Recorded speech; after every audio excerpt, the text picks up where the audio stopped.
अक्षांश तो उस दिन पढ़ ली थी, जो आड़ी वाली लाइन रहती है वो अक्षांश है, 180 होती है, उनके बीच की दूरी 111 किलोमीटर रहती है बीच बीच में, और वो आड़ी रहती है। ये क्लियर हो गया था।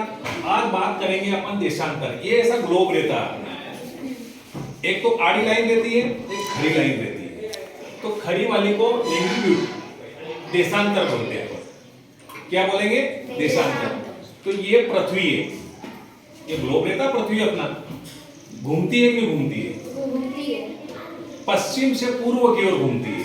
जैसे ये पश्चिम इधर ऐसे घूमेगी, ये अपनी जगह पे तो घूमती है, लेकिन घूमते घूमते जैसे कि अपने भूमि घुमाते हैं कि नहीं अपन, वो भी घूमती है, फिर ऐसे ऐसे ऐसे आगे बढ़ती है। तो ये सूर्य का चक्कर भी लगाती है। तो सूर्य का चक्कर कितने दिन में लगाती है? 365 सही 1/4 दिन में। ठीक, 4.25 क्यों है? लीप वर्ष के अनुसार अगले साल 366 दिन हो जाते हैं।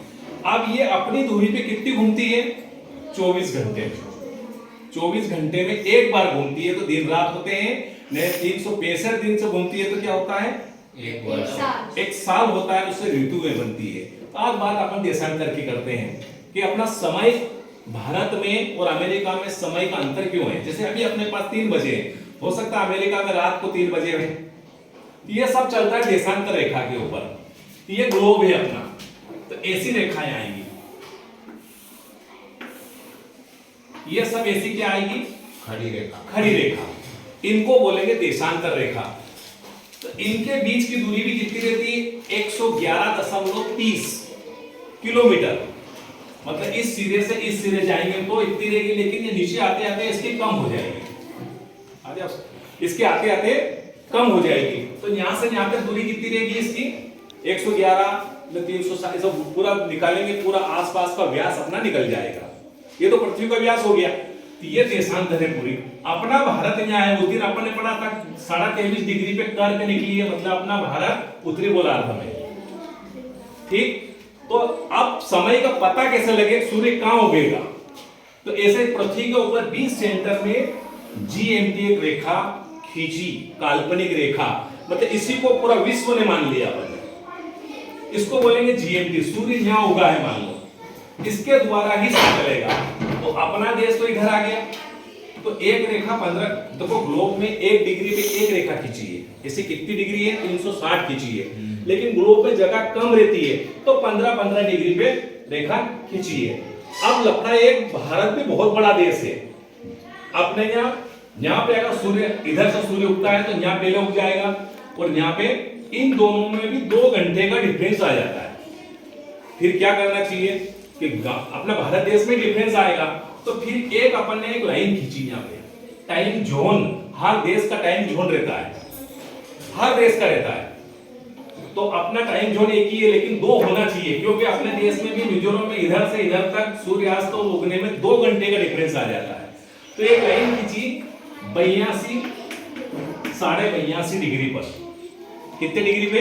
82.5 पे टाइम जोन की लाइन खींचिए, यहाँ सूर्य उगेगा वही अपना समय लेगा। तो इसके अनुसार श्रीलंका ने भी ये मान लिया कि मेरा भी यही चलेगा, क्योंकि नीचे श्रीलंका आ गया है, तो इसको भी मान लिया अपन ने। तो 82.5 पे, तो 82.5 ये खींच गई है। अपना देश 82.5 देशांतर पे है, तो 23 डिग्री पे जब उज्जैन पे कर्क रेखा निकली है। ये तो लोकेशन अपनी पता चल गई। अब जैसे कि यहाँ 1 बजा है, पहले अपन थोड़ी सी कैलकुलेशन करेंगे। 24 घंटे में 360 डिग्री घूमती है। कितनी डिग्री घूमती है? तो 1 घंटे में 360/24, इसको काटेंगे तो 15 डिग्री। मतलब 1 घंटे में 15 डिग्री अपने अक्ष पे घूमेगी 1 घंटे में। तो 15 डिग्री में 60 मिनट लगते हैं इसको। कितने मिनट लगते हैं? 60। तो एक डिग्री में 60/15, 4। मतलब 1 डिग्री घूमने के लिए इसको कितने मिनट चाहिए? 4 मिनट चाहिए। ठीक, अब यहाँ पे 0 डिग्री पे थे, अपने कहां पे बैठे हैं? 82.5, मतलब 82.5 पे। तो 82.5 में अगर अपन 4 का गुणा करें,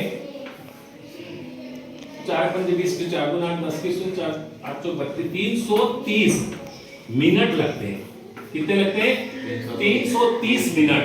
मतलब यहाँ शुरू हुआ है, लेकिन 330 मिनट का डिफरेंस है, मतलब 5.5 घंटे का। 5.5 घंटे का डिफरेंस चलता है। अगर यहाँ पे 1 बजा है तो अपने भारत में कितना बजेगा? इधर प्लस होएगा, इधर वाले देश में सभी को प्लस होएगा। 6 बज के 6:30 बजेंगे। तो अपन जब भी नया मोबाइल लेने जाते हैं उसमें लिखा रहता है GMT प्लस, मतलब GMT पे जितना बजा उसमें कितने जोड़ना है अपने को? 5.5 घंटे जोड़ना है। ये रहता है अपना टाइम जोन। तो अपना यहाँ अपना देश में भी 2 घंटे का डिफरेंस हो गया है। मिजोरम में शुरू होगा, यहाँ असम में 2 घंटे का डिफरेंस है। चल रहा है ऐसा है कि भारत में भी 2 टाइम जोन होना चाहिए। हर देश में अलग अलग टाइम जोन है। ये रेखा कहां से निकली है? GMT मतलब ग्रीनविच मीन टाइम, ब्रिटेन से होके निकली है। तो ब्रिटेन वाले को अपन ने मान लिया फिक्स चल रहा है, इसके अनुसार ये चलेंगे। ये रेखा कहां से निकली है?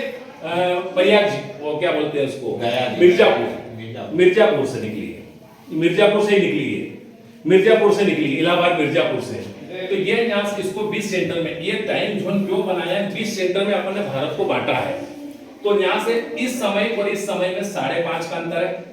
इधर वाले देश में पहले सूर्य उग जाएगा, क्योंकि सूर्य उधर से ईस्ट से निकल रहा है, और इधर बाद में ऐसे घूमेगी नहीं ये पूरी पृथ्वी। जैसे कि इधर से लाइट आ रही है, दुनिया उजाला, ये ऐसे घूमेगी, इधर अंधेरा हो जाएगा। तो ऐसे इधर 5.5 जुड़ेगा, इधर वाले देश का अगर निकालना है तो माइनस होगा। इसको बोलते हैं GMT। तो इसके द्वारा समय का निर्धारण होता है देशांतर से, और अक्षांश रेखा से वो देशांतर से पूरा लोकेशन का पता चल जाएगा, कौन सा देश किस पे। मान लो 23.5 डिग्री यहाँ है और ये 82.5 पे अपना टाइम जोन आ गया है, तो 4 का गुणा कर देंगे। 1 मिनट में 4 डिग्री पृथ्वी घूमती है। इस प्रकार 5.5 घंटे अपने को जोड़ना पड़ता है। अब जोड़ लो। अब जैसे कि अभी मान लो अपने इस पे मान लो 2 बजे है, तो अपने भारत में कितने बजेंगे? 7:30। तो 5.5 घंटा अपने मोबाइल में खरीदते हैं या डिजिटल वॉच भी लाते हैं, उसमें लिखा रहता है GMT प्लस 5.30। 5.30 मतलब GMT मतलब मुख्य यहाँ से समय चालू होएगा, अपने भारत का निकालना हो। इस प्रकार देशांतर रेखा से अपन लोकेशन किसी भी देश की निकाल सकते हैं, ग्लोब के अनुसार देख लेंगे अपन।